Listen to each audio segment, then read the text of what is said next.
はい、どうも、ゆうたいです。今回はエンディングのうちの一つ、B エンドの条件、それとね、命の雫の使用回数を増やす、こちら浄化された土の入手場所、一周でね、8個あるんですけど、その8個の場所をね、紹介したいと思います。で、そのうちね、隠しエリアに置いてあったりするんで、その隠しエリアの行き方、あとは、ね、その B エンドの条件にも、また別のね、隠しエリアが行く方法があるんで、それのね、行き方も紹介したいと思います。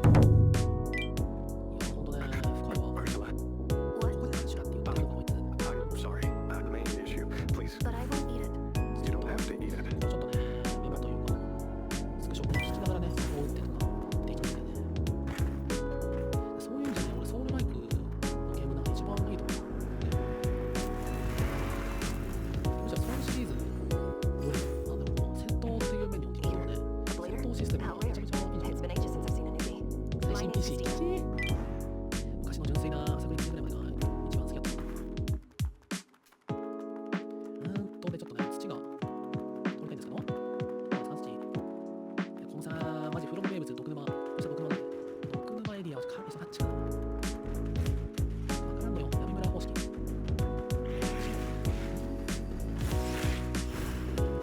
の先じゃない？ここだね。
黄昏山の中にあるんですけど、植物園の行き方がね、普通にこのね、枯れ木の森の方からは行けなくて、裏道から来ないといけないんですけど、これがね、こちら、深淵の霊殿っていうね、エリアの監視塔から行けます。ここまではね、シンプルにストーリーをね、進めていけばいけるんですが、ここからね、ちょっと難しいルートがあります。で、こんな感じに行けるんですけど、かなり要探索って感じで。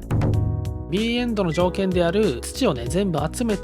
るだけじゃねダメで、集めた後に NPC のデルファのイベントを進めてあるアイテムをねもらうんですけど、 NPC デルファのイベント、土を渡せばねイベントは進んでいくんで、植物園に移動して、ガンガン土をね全部渡していきます。で最後に隠しボスのアーシュラっていうね NPC がいて、そのアーシュラを倒してイベントをね進んでいくとアイテム種がねもらえます。でその種を渡すとデルファのイベントは完了になって、最後にアイテムをもらえます。でそれを持った状態で普通にエンディング、ラスボス倒してやっていくと、最後選択肢があって、敵のね、相手の条件というかを飲み込むというか、受け入れるっていう選択肢を取ると B エンドになります。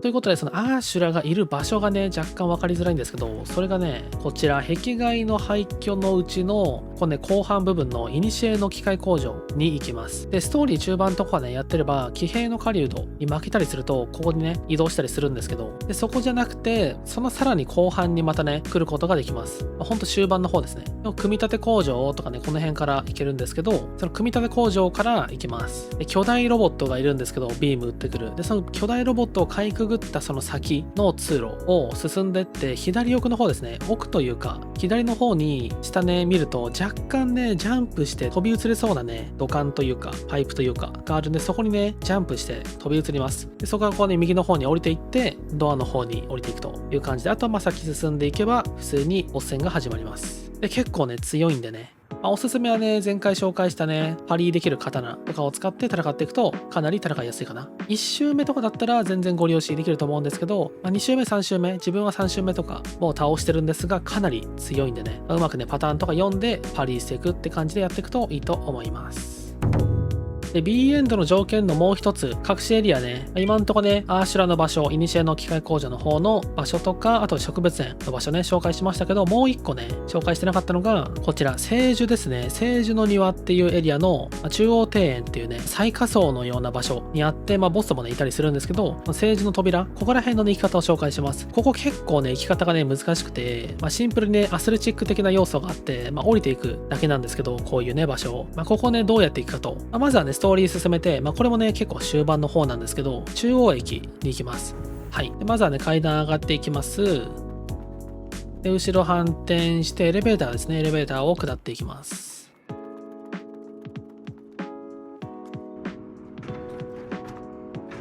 はい。で、着いたら、ここね、こんな感じにロボットがいっぱいいるんですけど、ガーッとね、駆け抜けていきますと。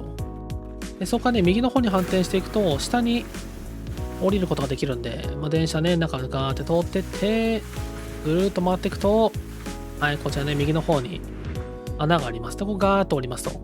で、こんな感じに人がね、いっぱいね、って感じいるんですけど、本来は向こうの左奥、はい、オレンジロボットが2体いる方に行くんですが、そこじゃなくて右ですね。はい、右のこっち、電車のね、瓦礫が、残骸があります。この中をね、通っていきます。はい。ここ一応ね、土があったりする場所なんで、土もね、取っておきましょう。で電車の中でくぐっていって、あとはね、道なりに行くだけなんですけど、ガーッとね、行きますと。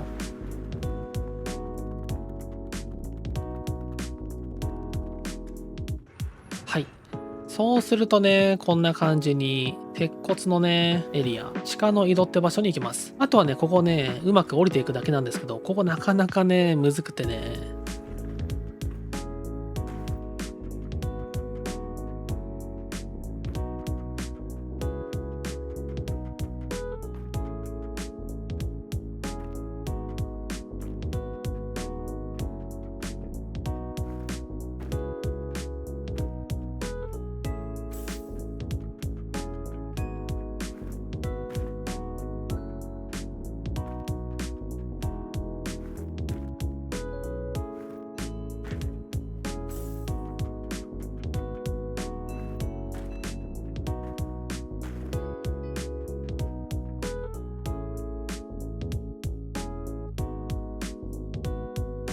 でここがね、結構罠で、ここね、全然降りる場所ないやんってなるんですけど、唯一強いて言うならあそこかと。いや、この高さ死ぬくねっていう感じなんですけど、ぶっちゃけね、ガチで死にます。で、本当にライフが多分1700以上かなとかないと死ぬんで、刻印とかでね、上げたりとかしてもいいですし、シンプルにこの時はね、HP にめちゃめちゃ振ってやっていきましょう。多分ね、ここ以外ね、降りる道ないんじゃないかな。こんな感じに、何減った？1700ぐらい減ってますね。1710ぐらい減ってるんで、バチクソね、HP ね、しっかりないと死にますんで、ご注意してください。ここまでね、来たらあとはね、もうゴールって感じです。ここね、アイテムがね、いっぱいあるんで、アイテムね、拾ってください。で、一番奥に行くと、で、こんな感じに今ね、開いてますけど、聖地の扉があります。で、ここで来たら、アステリアの記憶をね、探るとかして、で、一回キャンプに帰ってミレルと話す。で、ミレル話したらまたね、ここに来てるんで、また一緒に開けて、みたいな感じで、イベントをね、進めていってみてください。で、ここのボスはね、まあまあ強いんだけど、ミレールと共闘ができるんで、全然ね、しっかり戦っていけばいけます。ということで、聖地の庭に着きました。あとはね、先に進んで話聞いたりして、イベントね、進めてみてください。で、おそらくそれもね、エンディング B の条件。最終的にここに来て、B エンド、先に進んでスフィアに行くみたいな感じになるんで、おそらくここもね、イベント進めておかないとダメかもしんない。来てなくてもワンチャン進むかもしんないけど、ここはね、生き方ね、覚えておいた方がいいんで、ぜひね、やってみてください。はい。というわけで今回はね、土の場所一覧と、その土がね、あるエリア、植物園の生き方、あとはアーシュラのいる場所、両方ね、隠しエリアなんですけど、その生き方、あとは B エンドの条件ですね、の紹介をしました。なかなかね、複雑で、もちろんトロフィーとか実績をね、集めてる方も、これね、かなり実績に関わってくるんで、ぜひね、やってみてください。では最後までご視聴ありがとうございました。参考になりましたら高評価とよかったらチャンネル登録よろしくお願いいたします。ではお疲れ様でした。バイバイチ。